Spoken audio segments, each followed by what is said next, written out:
as we're going on to the album club. Yeah, you want to call it. I don't know if breakfast club's good because we never ever film in the morning. No. So yeah, when we were initially talking about doing a podcast, one of the subjects, because Mike doesn't know anything about music theory. Mike knows nothing about music theory, but he knows everything about brutal death metal. And I thought it would be really fun to, as part of the podcast, like each week, I tell Mike something about music theory, and he'd learn something, and then he'd try and get me into slam. Or try and find an example of what Levi's talking about in the music. Yeah. Just some way to tie it up. Yeah. And can I just put out there for the record, I do not know everything about brutal death metal. Okay. That's a very dangerous subject. Before you know it, I'm going to have Chris giving me shit. So yeah, I put that out there. Listens. Chris genuinely, if there was anyone I know that could tell you stuff about bands, like in the scene and where everything came from, it's Chris. Like he's like a mastermind. So fair play. All right. Also, fuck you, Chris. You weirdo. Love you. Put some shoes on. Yeah, so what we're going to do is we're going to do like an album club. And yeah, as I mentioned at the start, if anyone is still listening from the start, the idea here is very simple. Mike will bring in an album and he'll say, Levi, this is a great album. This is why it's a great album. Go away and listen to it this week. And then we'll talk about that album next week. And likewise, I'll present Mike with an album and say, go away and listen to this. This is why it's a great album. Tell me what you think, kind of thing. Totally. I think putting people out of their comfort zone musically is... it's a great thing. Always good, yeah. Yeah, I like to think that I'm eclectic, but... You are. Yeah, like I like to listen to different music, and I like to challenge myself to listen to music that I don't, or maybe haven't explored before. Mm-hmm. And like a lot of people, I have that kind of five listens rule. I'll listen to an album as up to 5 times, as many times as I can before I decide I don't like it. Mm-hmm. And if I like it, obviously I'll listen to it more than 5 times. And sometimes I found that albums grow on you. You maybe didn't hear it in the right light or the right context. Yep. You're in the right mood for it, and sometimes you find that albums just don't work for you. Yep.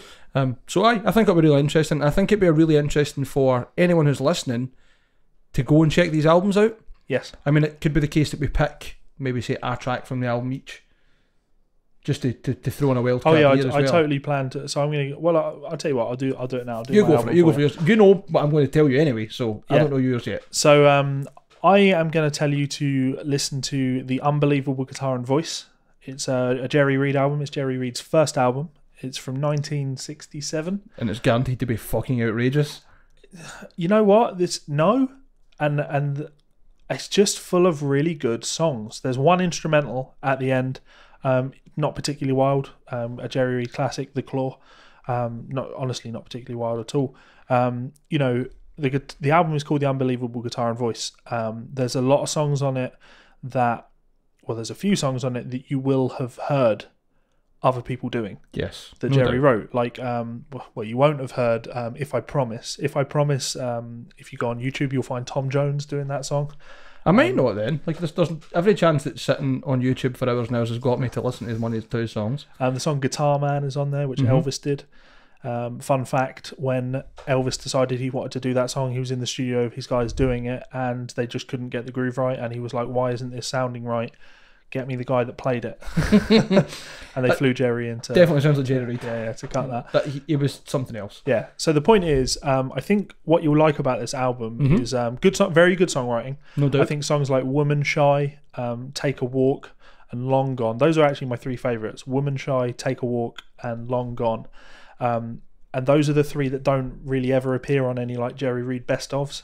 I bought many Jerry best-ofs before I really started digging into his discography, and you know, I did it properly from the first one and listened to that album, and still I'm like, why are these 3 never on best-ofs? They're great tunes.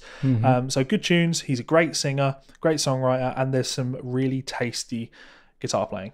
As Jerry's career goes on, and he becomes more of a personality and he's singing more, it becomes less about him playing guitar. He might have a Telecaster and strum a few chord type things, but on this it's nylon string guitar and there's some really cool licks, and the really impressive thing is his playing style and that he sings while he's doing it. So were you learning from this album? Remember you were learning Jerry Reed songs and they were in the weird open tuning, and Guitar Man is in a very weird tuning. So that'd be the one you were learning, because I remember hearing that and being like, when you listen to it, it doesn't sound complicated. Watching you play it and sing it is where it became really quite If you watch a video of Jerry playing that, you'll be like, how are you doing that? You utter madman. So yeah, cool. I'm looking forward to that. I really think you'll enjoy it. Like I say, it's all about the songs more so than anything. You'll pick up some cool licks. There's like on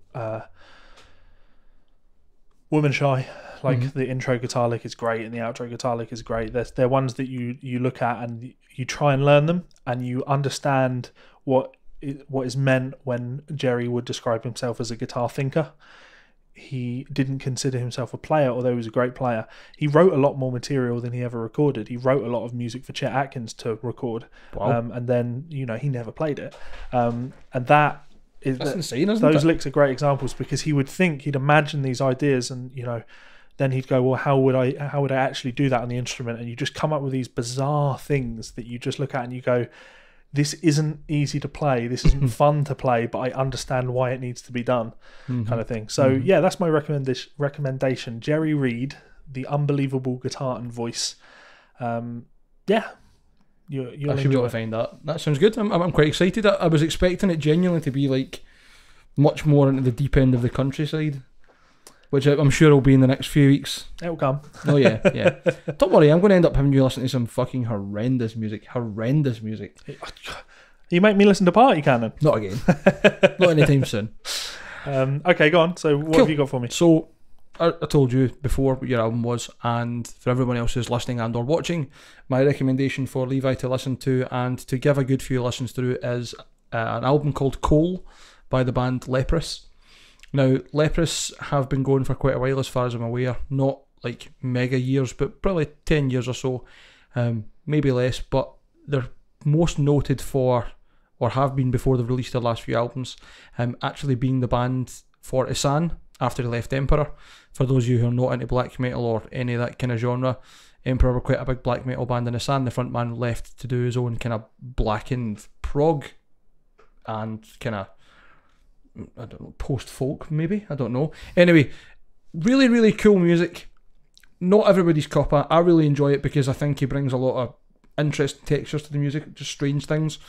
Like songs with, I know it's quite a common thing these days actually, like distorted guitars and saxophones together, and like the saxophone maybe playing the melody, but I really thought they'd done well with it.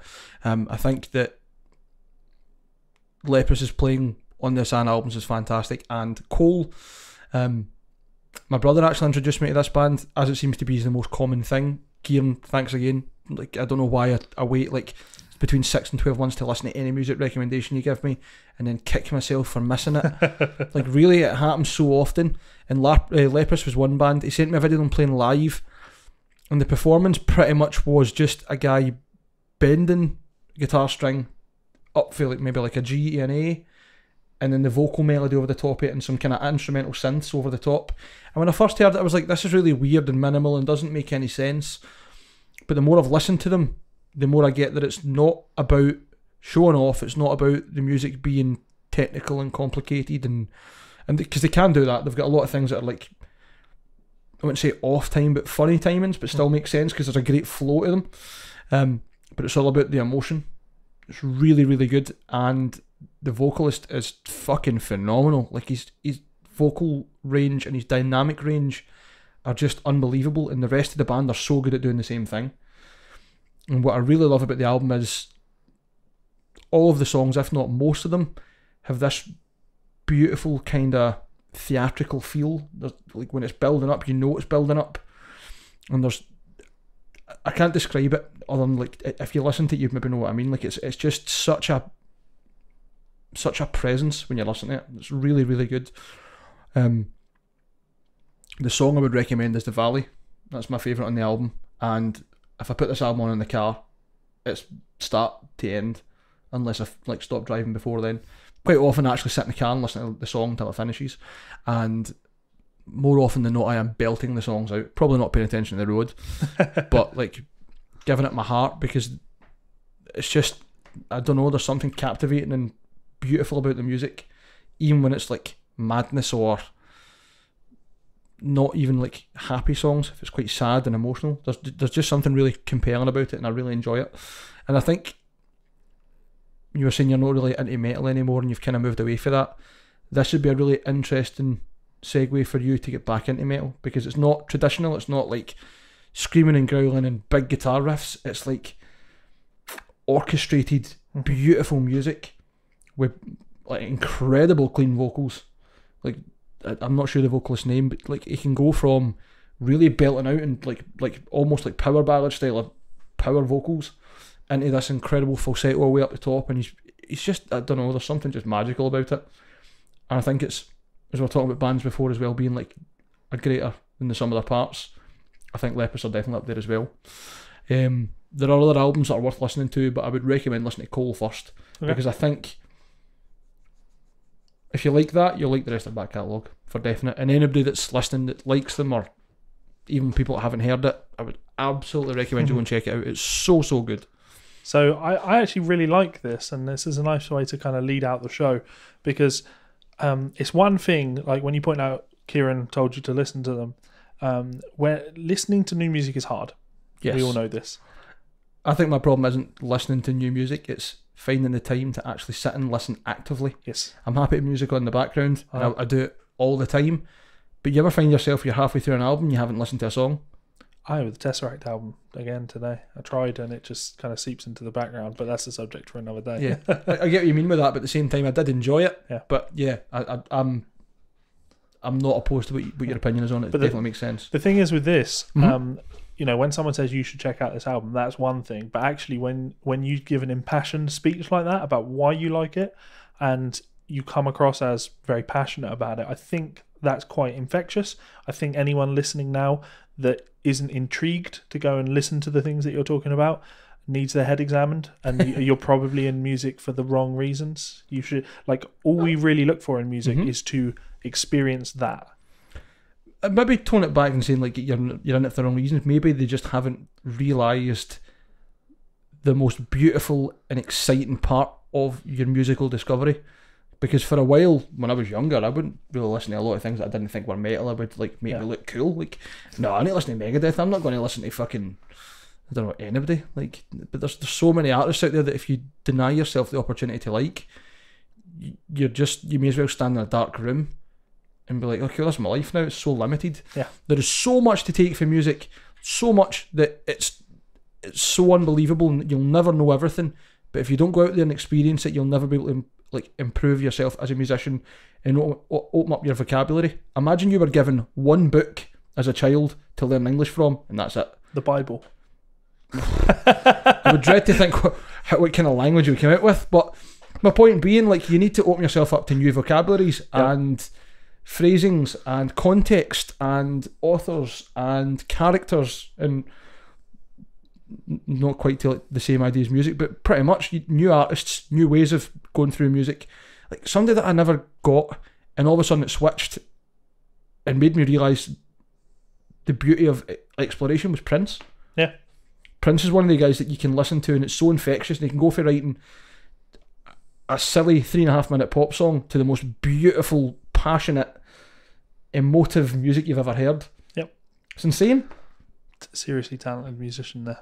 And I think you've hit the nail on the head there. Like, what I'm most excited about this part, and hopefully other people feel the same as I'm sure you do, is that you're adding discovery onto your life in that sense, and finding new music's fucking great, especially new music you like. Yeah, well, I think it's also worth considering. Like, I think it's really important that when we come back next week and do this, I want you to have enjoyed the album, but you don't have to. And I even if you love it, I think it would be really good if you could tell me something about it that you don't like, because I think that's still such an important way to learn. Critical rationale, yeah, of course it is. And there's nothing that's perfect out there. My favourite albums of all time, I can tell you something about every single one of them I absolutely fucking hate. I'm the same. And that's good, because it gets rid of these blinkers where you just focus on the thing that you love. Like, open your mind.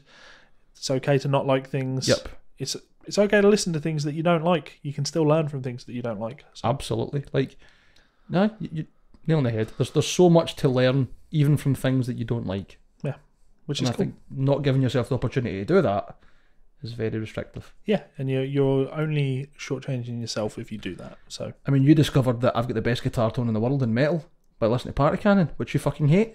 Yeah. Do you know? You know what I mean? That is true. Definitely not the best guitar tone. I like my tone, but it's subjective, obviously. All tone is subjective. So what do you guys think? I think it would be really cool if you hit up the comments box, listen to those 2 albums.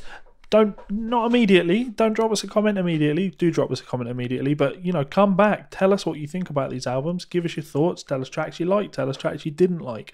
Tell us why. Albums that you think would be worth us checking out that you think maybe neither of us have heard and would be a good topic for us to discuss, because I'm sure if this as an idea takes off, I'm absolutely fine to introduce a third category in this of viewers' recommendation. That would be fantastic. I think, yeah, absolutely. We maybe sit and listen to the album together after we've listened to it a few times individually. Drop some whiskey. It's always good. Yeah. And go for there. I'd be well into that. I think that'd be fucking great. Yeah. So, just as Levi said, absolutely, please leave comments on what albums you like, if the albums that we've mentioned, Jerry Reed and Leprous, if that's something you are into, you're not into, why, what you would recommend us to listen to, bands you think are similar, vibes you think are similar, why you think the albums are maybe good and why they're not, why they're contextual to current music or maybe not, and just any feelings you have on it if you've listened to them. Yeah. And anything you want us to listen to as well. But totally game, I'm alright with that.